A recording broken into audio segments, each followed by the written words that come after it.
পারি না যে তা না, আমরাও পারি। এই কথা মনে করেন না যে এরা পারে না করতাম পারি। মাজুর এখন ঠিক কিনা?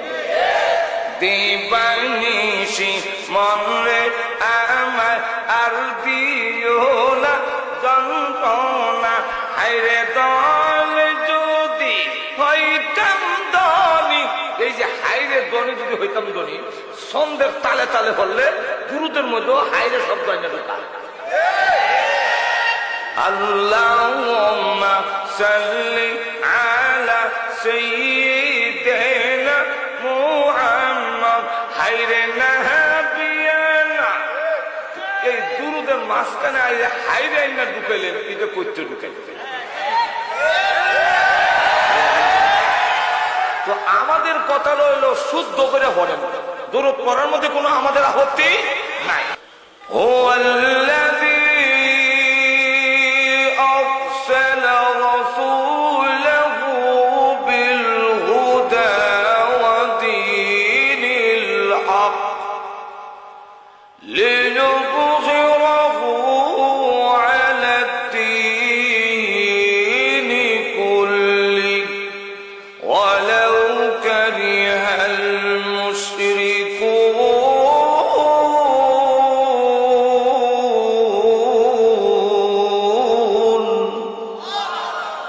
আল্লাহ বলেন সেই সত্তা যিনি তার রসুলকে পাঠাইছেন।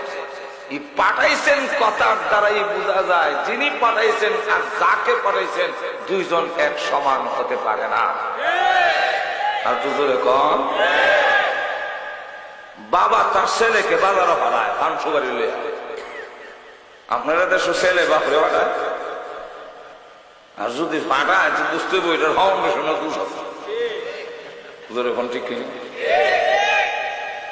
আল্লাহ রসুলদের নবীদেরকে পাঠাইছেন, তাহলে পাঠাইছেন কে? পাঠাইছেন নবীকে। তাহলে তিনি পাঠাইছেন আর যাকে পাঠাইছেন এই দুইজন আল্লাহ আর নবী এক সমান হতে, আর না হতে। আমাদের দেশে কিন্তু আল্লাহ নবীকে এক সমান করে ফেলে, আছে না এরকম? আবার আমরা বলি কি যে রসুল এখানে আইসে। আচ্ছা বলেন তো দেখি, আপনাদের তো আল্লাহ একটা জ্ঞান দিছে, আপনাদের ওখানে জ্ঞান দিচ্ছেন না? ভালো মন্দ তো কিছুই না বুঝেন। তাহলে আমি আপনাদের জিজ্ঞাসা করি, রসুল আপনাদের মিরপুর কেন আসবে? ইজার জবাব দেন আমার, কেন আসবে? আমাদের সকলের চাইতে নবীজির সম্মান মর্যাদা বেশি না কম? তাহলে যার সম্মান বেশি উনি আসে না উনার কাছে যেতে হবে? তাহলে নবী আসবেন কেন, আসবেন না দেবেন? তাহলে আমরা যারা মনে করি রসুলের সম্মান মর্যাদা আল্লাহ করে তাম দুনিয়ার সৃষ্টির ঊর্ধ্বে, নবীর সাথে দুনিয়ার কারো কোনো তুলনা হতে পারে না, আমরা বলি রসুল আসার প্রয়োজন নাই। আর যারা মনে করে আমার চাইতে রসুলের সম্মান কম, তারাই বলতে পারে রসুল আইসে। কথাটা বুঝছেন ব্যাপারটা? যার সম্মান বেশি তিনি আসে না, উনার কাছে যেতে হয়। গেল এক। দুই নম্বর হলো আমরা নবীর দুরূদ পড়ি, নবীর গুণকীর্তন গাই, রসুলকে আমরা যা প্রশংসা করি, এটা কি রসুলের লাভ না লাভটা আমাদের? আর আমরা যদি রসুলের গুণগান না গাই, এতে কি বিশ্ব নবীর মর্যাদা কমে যাবে? কমবে না, উনি বিশ্ব নবী। আল্লাহকে যদি কেউ না মানে, এই জন্য কি আল্লাহ বাদ যাবে? আবু জাহেল মানে নাই, আবু লাহাব মানে নাই, আবু উতবা শাইবা ওয়ালিদ ইবনে মুগিরা মানে নাই, বর্তমান বারাক ওবামা মানে না, বুশ মানে না, বিল ক্লিনটন মানে না, টনি ব্লেয়ার মানে না, মনমোহন সিং বিশ্বনবীকে বিশ্বনবী মানে না। এই জন্য কি বিশ্বনবীর মর্যাদা কমে গেছে নাকি? তাহলে কেউ না মানলেও রসুলের মর্যাদা কমবে। কিন্তু আমরা যদি দুরূদ পড়ি, রসুলের গুণকীর্তন গাই, লাভটা আমাদের হবে। আমাদের কি লাভ? আমরা দুরূদ পড়লে গোলাম হবো। আমরা যদি রসুলের বেশি বেশি দুরূদ পড়ি, যেরকম ঠিক কিনা, তবে দুরূদটা আমাদের দোষ হইল, আমরা দোষ দেয় কারণ নবীর দুরূদ পড়ে। আসলে আমরা নবীর দুরূদ পড়ি, কে কি পরিমাণ রসুলের প্রতি দুরূদ পড়ছে কিয়ামতের মাঠেই দেখা যাবে।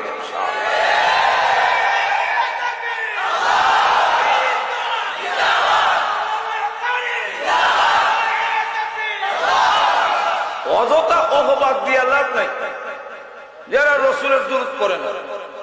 আমাদের হক্কানি পীর বুজুর্গের কাছে মুরিদ হইলে দাওয়াত ও তাবলীগে গেলে জিজ্ঞাসা করেন গিয়া সকাল বিকাল 200 বার দুরূদ শরীফ ওজিফা দেওয়া হয়, 200 বার দুরূদ পড়তে হয়। আর নামাজের মধ্যে তো হরিও যেরকম ঠিক কিনা। কিন্তু হ্যাঁ, আমাদের যে কথাটা এটা হলো আমরা সকলে একসাথে মিল্লা বললে, ছন্দের তালে তালে পড়লে তখন ছন্দের মধ্যে যেই ভুল হয় দুরূদের মধ্যে সেই ভুল করে। আমরা বলি শুদ্ধ করে হয়। কুরআন শরীফ যেমন আরবি, দুরূদ শরীফ, সুতরাং ছন্দের তালে তালে দুরূদ করেন না, দুরূদের তালে ছন্দ করেন। আচ্ছা জোরে করেন আল্লাহুম্মা সাল্লি আলা সাইয়্যিদিনা মাওলানা মুহাম্মদ পড়েন, কইরার পরে ছন্দ করেন দিবানিশি মন রে আমায় আর দিও না যন্ত্রণা। এইভাবে দুরূদের তালে ছন্দটা হইল, ছন্দর আর তালে দুরূদ করে। আচ্ছা জোরে করেন না। এই কথা বলাটা কি আমরা লহরা? এটা কি দোষ? বালা কথা বলে দোষ হয়? আমরা বললাম যে দুরূদ শুদ্ধ করে বলেন, দুরূদ শরীফ আরবি, ভুল হলে অর্থ বদলে যায়। জোরে কোন ঠিক কি? দুরূদ ছন্দের তালে যদি বলে দিবানিশি, পারি না যে তা না, আমরাও পারি। এই কথা মনে করেন না যে এরা পারে না পড়তে, পড়তাম পারি না। জোরে কোন ঠিক কি?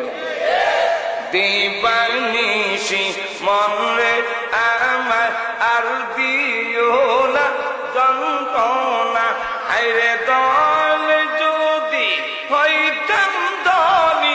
এই যে হায়রে ধনী যদি হইতাম ধনী, ছন্দের তালে তালে হলে দুরূদের মধ্যেও হায়রে শব্দ আইনা ঢোকা। আল্লাহুম্মা সাল্লি আলা সাইয়্যিদিনা মুহাম্মদ হায়রে নাবিয়ানা। এই দুরূদের মাঝখানে আইলে হায়রে আইনা ঢুকাইলেন, এটা কইতে ঢুকাইলেন। তো আমাদের কথা হইল শুদ্ধ করে পড়েন, দুরূদ পড়ার মধ্যে কোনো আমাদের আপত্তি নাই। দুরূদ বৈশ করা যায়, খারুয়া করা যায়। আপনি খারুয়া করেন সারা গাছ হচ্ছে করা যায় না। নবীরে সালাম দাঁড়ায় দেওয়া যায়, বৈশ নবীকে বৈশা সালাম দিলে যদি ওয়াহাবি হয়, তাহলে আমরা বাংলাদেশে কেউ আর ওয়াহাবি ছাড়া নাই, সব ওয়াহাবি। কেমনে আত্মাইয়াতুল মধ্যে কি আপনারা দুরূদ শরীফ করেন না, সালাম দেন না? নজর কোন দেন না? আসসালামু আলাইকা আইয়ুহান নাবিয়্যু ওয়া রাহমাতুল্লাহি ওয়া বারাকাতুহু। তো ইমাম মুসল্লি সব খারিয়া করে আসসালামু আলাইকা জোরে কোন ঠিক না? তাহলে নামাজের দুরূদের মধ্যে যখন নবীকে যখন বৈশা সালাম দেন, তাহলে তো বৈশা সালাম দেওয়ার কারণে যদি বেয়াদব হয়, তো এই বেয়াদব তো আপনি নিজেও। যেরকম ঠিক না? এগুলো হইলে আসলে মুসলমানের মধ্যে ফাটল সৃষ্টি করে। যেরকম ঠিক না? এখন লক্ষ্য করে দেখেন তো, নবীর প্রতি দুরূদ পড়েন, বৈশা পড়েন, দাঁড়ায়া পড়েন, খাড়াইয়া পড়েন, ঘুমাইয়া পড়েন, সর্ব অবস্থায় গাছ উঠলেও পড়েন। সর্ব অবস্থায় দুরূদ পড়েন। নবীর প্রতি দুরূদ পড়লে কি লাভ হয়? 10টা গুনাহ মাফ, 10টা সওয়াব হয়। নবীর প্রতি দুরূদ পড়লে 10টা মর্যাদা বেড়ে যায়। নবীর প্রতি দুরূদ পড়লে কিয়ামতের মাঠে নবীর সুপারিশ নসিব হবে। নবীর প্রতি বেশি বেশি দুরূদ যারা পড়ে কিয়ামতের মাঠে নবীর সাথে থাকবে। যারা বেশি বেশি নবীর দুরূদ পড়ে জান্নাতে নবীর সাথে থাকবে। কিন্তু সহ্য করে পড়ে। আমি একজনকে জিজ্ঞাসা করলাম, ভাই আপনি যে পড়লেন হাইরে নাবিয়ানা আর নাবিয়ানা যে লম্বা করলেন, অর্থ যে বদলে গেছে, আপনার কি খবর আছে? নাবিয়ানা শব্দটা শেষে নুন লম্বা, নাবিয়ানা। আর আপনি যে নাবিয়ানা, যে নাবুন শব্দের অর্থ হইল কুত্তার দাঁত। আরবিতে কুকুরের দাঁতকে নাবুন বলে। তো আর নবী অর্থ হইল আল্লাহর পক্ষ থেকে যিনি সুসংবাদ দেওয়া, খবর দেওয়ার জন্য, সুসংবাদ দেওয়ার জন্য, জান্নাতের ভয় প্রদর্শন করার জন্য যাকে পাঠানো হয়েছে তাকে আরবিতে নবিয়ুন বলে। নবিয়ুন কথাটা বুঝছেন? তাহলে আপনি বলবেন নবিয়ানা, নাবিয়ানা না বললেন, নাবিয়ানা বললেন, কি নারে যত লম্বা করলেন, এত তো অর্থ বদলা যায়। এটা কি এই হাইরে না করতে ঢুকাইলেন? হয়তো আপনারা বুঝবেন না। কেন বুঝতাম না ভাই সাহেব? না বুঝার কারণ হলো নবীর মহব্বত আপনারা নাই। কি আজগুবি কথা! নবীর মহব্বত আমরা নাই, আপনি কেমনে বললেন? এই টুপি লাগাইছি কি এটা আমার বাপের? এই দাড়ি পাঞ্জাবি লাগাইছি এটা কি আমার শাসা? এই সুরত ধরলাম তো নবীর সুরত ধরলাম। মাজুর এখন ঠিক ভালোবাসি দিয়ে কীর্তি লাগাইলাম, ভালোবাসলাম না যে আপনি কেমনে বুঝলেন? এখানে ভালোবাসলে বুঝি কোনো আইন কানুন লাগে না, কোন নিয়ম লাগবে না।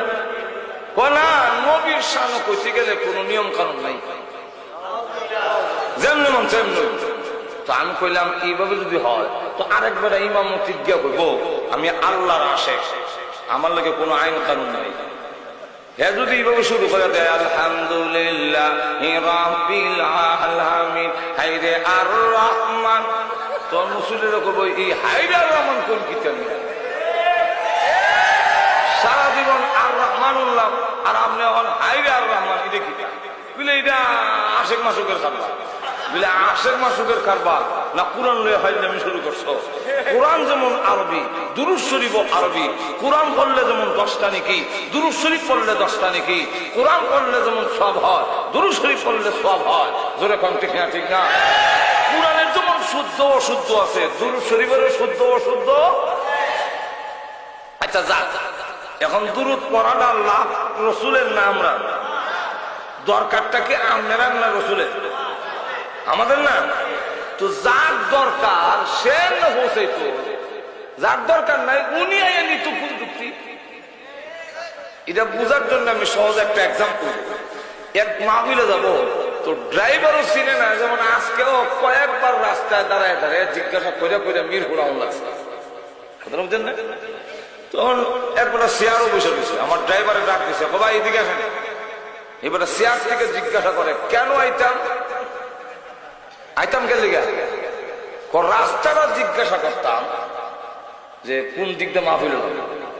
রাস্তা জিজ্ঞাসা করা তোমার দরকার, আমি যেতাম করে। আমার তো অফিসে কালা গ্লাস দেখা যায় না, আমার উঠেছে ঘাস। আমি উঠতে কইলাম হ্যাঁ ঠিক কইছি, যা তুই গেছি গাই। আর মনে মনে কইলাম ও আজের একটা বয়ান হইলাম। যেরকম ঠিক না?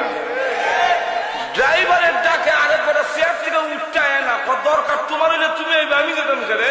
তো নবী যদি দুরূদ পড়া যদি আমাদের দরকার হয়, নবী মদিনার থেকে মিরপুর আসবে কেন? আপনার না দুরূদ আর সালাম নবীর রওজা পৌঁছাইবে।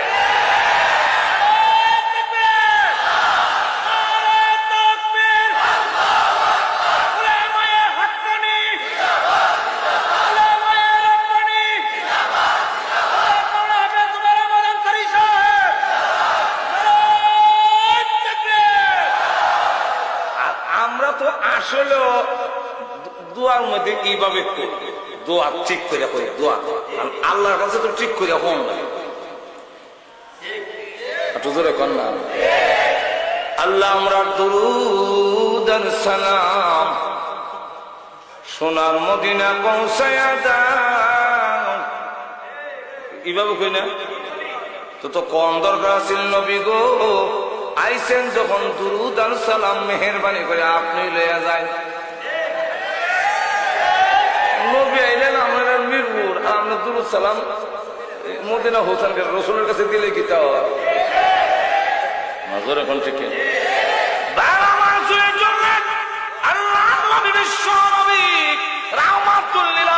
সম্মান মর্যাদা সকলের চাইতে বেশি। আল্লাহ নবীজি আপনি বিশ্ব নবী, আপনি বিশ্বের সবচেয়ে সম্মানী। আল্লাহর পরে নবীর সম্মান, এই জন্য আপনি কোথাও যেতে হবে না। আপনার দুরুদ আর সালাম আমি আল্লাহর জিম্মাদারিতে আপনার রওজাতে মুহূর্তের মধ্যে পৌঁছাইয়া দিব।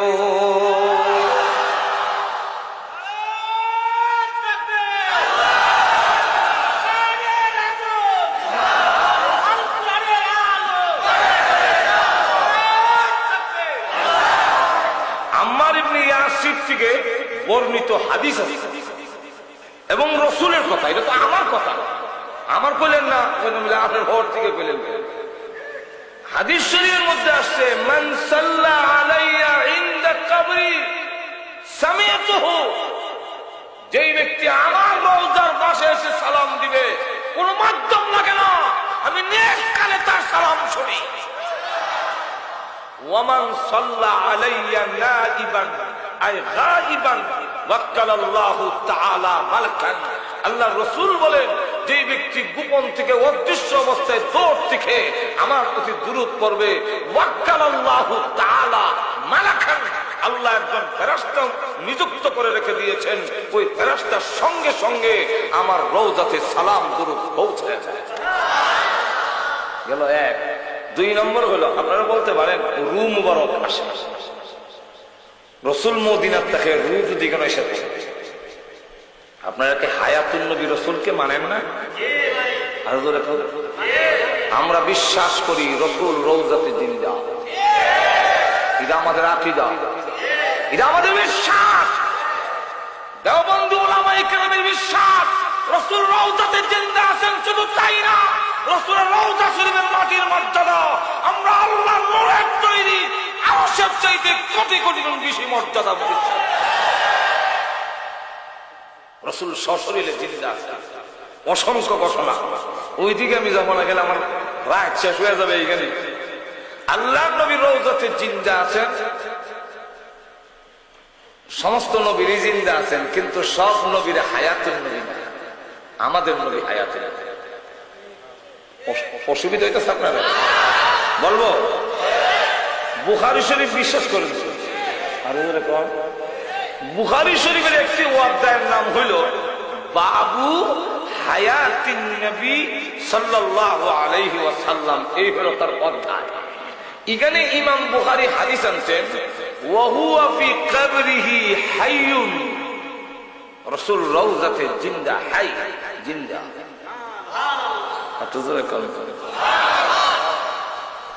এই জন্যে ইমাম আবু হানিফা, আমাদের মাযহাবের ইমাম, উনি ইমাম মালিকের চাইতে আরো 14 বছরের বড় হলেন আমাদের ইমাম আবু হানিফা। সাইরা মাযহাবের ইমাম হয়ে আমরা ইমামের বয়সে ছোট। ইমাম শাফি তো আমরা ইমাম যেই বছর ইন্তেকাল করছেন, এই বছর উনি দুনিয়ার খালি আইসা। আবু হানিফা রাহমাতুল্লাহ আলাইহি নবীর একজন আশিক, উনি গেলেন মদিনা, 8 দিন থাকতে হয়, 40 ওয়াক্ত নামাজ পড়েন না। উনি 8 দিন থেকে ইমাম মালিক রাহমাতুল্লাহ আলাইহি বাড়ি হইল মদিনা। ওনার বলেন, ভাই এবার আমি ইরাক চলে যাই। তো ইমাম মালিক বলেন, ভাইজান মদিনায় আসলে মানুষ যেতে চায় না, নবীর আশেকরা, আপনি তো নবীর একজন আশেক, যাবেলে কত ভালো বলেছেন। উনি বলেন, দেখো আমি তো মানুষ, আর কত সহ্য হচ্ছে। কি বলে, আজকে 8 দিন ধরে আমরা পেশাব পায়খানা করি, শুধু পানি দেওয়ার চুপটা জিব্বাটা ভিজাই, জানটা রক্ষা করি, খাই না, খাওয়ানো খাই না। বলে কেন? বলে পেশাবে ধরবো। পেশাবে ধরলে অসুবিধা কি? মদিনার টয়লেট পেশাবখানা নাই?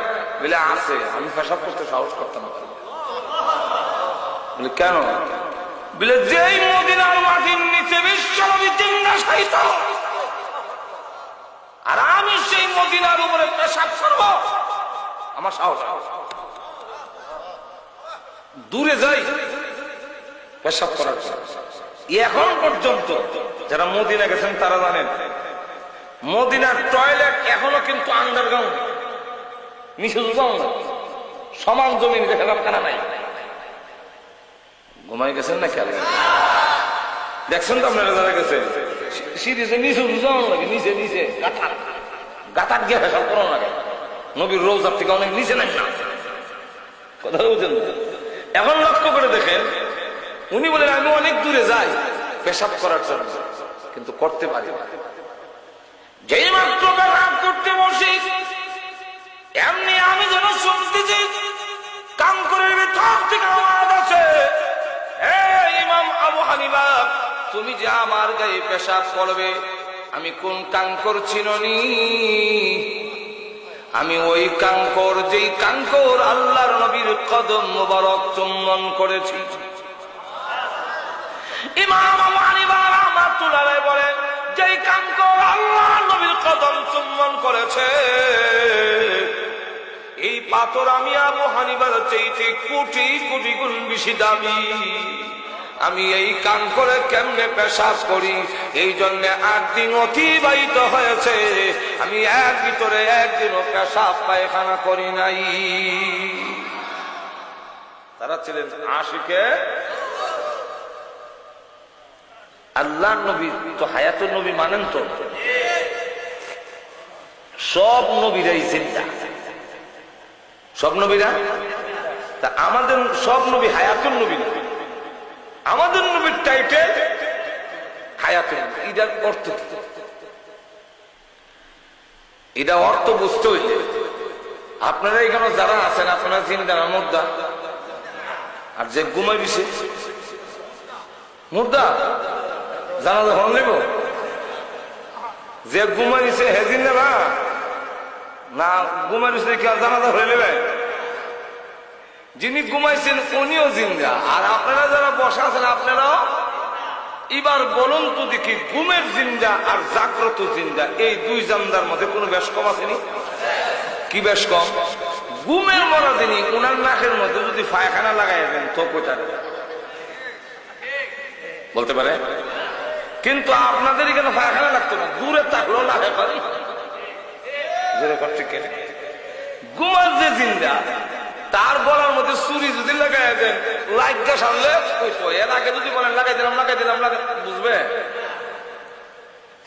তাহলে চোখ আছে দেখে না, নাক আছে গ্রাম নিতে না, কান আছে সামান্য আওয়াজ শোনে না, যেরকম টিকি হাত লড়ে কিন্তু দরতারে না, যেরকম টিকি। আর আপনি দেখতেছেন, গ্রাম নিতে পারতেছেন, শুনতেছেন, এই বেশ কম কেন? বেশ কম হওয়ার কারণ হল সূরা জুমরের মধ্যে আল্লাহ বলেন, তোমরা যখন ঘুমাও তখন তোমাদের রূহ দেহে থাকে না, আমার কাছে চলে আসে। আমি যারটা ফেরত দেই হ্যাঁ আবার উঠে, আর যাকে আটকায়া দেই হ্যাঁ ঘুমের মধ্যে মারা। তাহলে আমাদের আর ঘুমের জিন্দার মধ্যে বেশ কমটা হওয়ার কারণ হইল, যারা এখন জাগ্রত, আপনার রূহ আপনার দেহের ভিতরে, এটা কোথাও গেছে না, এখন আপনার দেহ আছে। আর যিনি ঘুমা দিচ্ছেন উনার দেহ আছে, আপনার রূহ গেছে আল্লাহর কাছে। এই বেশ কম হওয়ার কারণে ইমন বেশ কম। সমস্ত নবীরা হলেন ঘুমের মতো জিন্দা, আর আমাদের নবী হলেন জাগ্রত মানুষের মতো জিন্দা। এই জিন্দা কেন? নবীর রূহ মুবারক ইন্তেকালের পরে আবার দেহ মুবারক লাগাই দেওয়া হয়েছে, এটা আর কখনো বের হয় না। বের হয়ে যদি মিরপুর এসে যায় তাহলে রূহ মুবারক থাকবে মিরপুর, দেহ মুবারক থাকবে মদিনায়। তো এত দূর থেকে যুগ সত্য থাকলেও ঘুমন্তের মতো জিন্দা হয়ে যাবে, হায়াতুল নবীর দাগ লেগে যাবে। এই কারণে হায়াতুল নবী যারা বিশ্বাস করে, তারা নবীর রূহ মুবারক সারা দুনিয়াতে আনায় না, তামাম দুনিয়াতে আনে না। নবীর রূহ মুবারক দেহ মুবারক একবারে হিট করে দেওয়া, 24 ঘন্টার ভিতরে একটা সেকেন্ডের জন্য নবীজির দেহ মুবারক থেকে রূহ মুবারক আলাদা হয়। এর নাম হলো হায়াতুন, হায়াতুন নবী। তো আমাদের নবী হায়াতুন নবী, এটা আমরা বিশ্বাস করি। যেরকম ঠিক নবীর প্রতি দুরূদ পড়লে নবী খুশি হয়, যেরকম ঠিক না? আপনাদের অসুবিধা হইতেছে? তাহলে এখন আসুন, আমি যে কথাটা বলতে চাইছিলাম যে আল্লাহ যুগে যুগে যত নবী পাঠিয়েছেন, এর মধ্যে আমাদের নবী হলেন সর্বশ্রেষ্ঠ এবং সর্বশেষ, যেরকম সর্বশ্রেষ্ঠ সর্বশেষ। তো আমাদের নবীকে আল্লাহ রাব্বুল আলামিন যখন পাঠাইলেন দুনিয়াতে, তখন এমন একটি যুগে এমন একটি সময় পাঠাইলেন। তো আমি বলতেছিলাম, পাঠানেওয়ালা আর যাকে পাঠাইছেন দুইজন এক সমান নয়। তাহলে আল্লাহ পাঠানেওয়ালা আর রসুলকে পাঠাইছেন, এই দুইজনে এক সমান গেল এক। 2 নম্বর হইল পাঠাইছেন কথার দ্বারাই বোঝা যায় যিনাকে পাঠাইছেন উনি উনার কাজে আইছেন, আর যিনি পাঠাইছেন উনার কাজে আইছেন। আপনি যদি বাজারে যান আর কেউ জিজ্ঞাসা করে কেউ কিতাব কেমনে আইলা, বলে আমি আইছি না, আমারে পাঠাইছে, তাহলে কিতাব বোঝা যায় আপনার কাজে আইছেন না পাঠাইছে উনার কাজে আইছেন। আমার কথা বুঝতে মনে হয় আপনার কষ্ট। পাঠাইছেন কথার দ্বারাই বোঝা যায় উনার কাজে আইছে না, যিনি পাঠাইছেন উনার কাজে আইছে। তাহলে আমাদের নবী সহ সকল নবীকে পাঠাইছেন না আইছেন? তাহলে উনাদের কাজে আইছেন না আল্লাহর কাজে আইছেন? আর তো এখন আল্লাহর কাজ। 3 নম্বরটা হইল পাঠাইছেন কইলে বোঝা যায় কিছু দিয়ে পাঠাইছেন। আল্লাহ আমার আয়াতে বলে হুয়াল্লাযী আরসালা রাসূলাহু বিল হুদা ওয়া দীনিল হক। সেই সত্তা যিনি তার রাসূলকে পাঠাইছেন, কি দিয়ে পাঠাইলেন? বিল হুদা, কুরআন দিয়ে পাঠাইলেন, ওয়া দীনিল হক, সত্য ধর্ম দিয়ে পাঠাইলেন। কেন পাঠাইলেন? উনার কাজে আইছেন না আল্লাহর কাজে আইছেন? আল্লাহ তাও বলে দেন লিইয়ুযহিরাহু আলা দ্দীনি কুল্লি। উনার কাজে আসেন নাই, আল্লাহ পাঠাইছেন লিইয়ুযহিরাহু আই লিয়াগলিবাহু আলা সাইরিল আদিয়ান। সমস্ত মানুষের তৈরি মতবাদ, মানুষের তৈরি সমস্ত বাতিল ধর্মের উপরে ইসলামকে বিজয়ী করার জন্য আল্লাহ তার নবীকে পাঠাইছেন।